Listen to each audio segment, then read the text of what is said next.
So, my parents are dead, as you probably know, and I wrote a book based on my own experience about what to do logistically when your parents die, as you probably also know. It's called That's Upside Down. Hang on. It's called My Parents Are Dead, What Now? A Panic-Free Guide to the Practicalities of Death.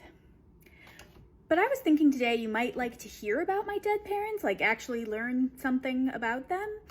I think it's always nice when someone's grieving to ask them about their lost loved one, and so now I'm gonna, force that on all of you.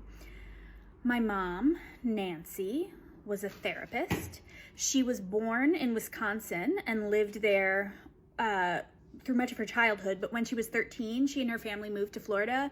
And let me tell you, even though she eventually ended up back in the Midwest, this woman was nothing if not Floridian. She hated cold weather. She loved sunshine. She loved warmth. Eventually, she and my dad did start snowbirding in Florida for part of the year, but I always feel a little sad that she didn't live longer to get to do that more. My dad, Dan, was an architect. He and his family lived all over the place because my grandpa worked in the dairy industry. So they lived in Wisconsin and Illinois, and for a while they lived in Oklahoma City. But my dad was an architect, and he actually designed the house that we grew up in. It was very cool. I didn't appreciate it enough at the time, but it was very cool in retrospect. Growing up in a bedroom that was designed literally with me in mind. It was like my own bespoke bedroom, which was really cool.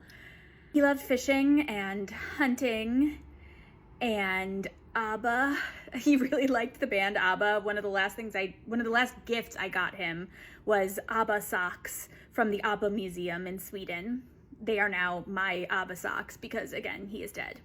When I think about writing this book, my mom was a therapist, so she would be 100% behind it. She'd want me to help people. And my dad, although I think he'd be a little bit more grumpy about it because he was a grumpy man, ultimately he was a capitalist and a Republican, and I think he would be very proud that I was capitalizing off his death. This is the American dream, he would think. So yeah, those are my parents, and I'd love to hear about your dead parents in the comments, or your dead whoever you want to tell me about.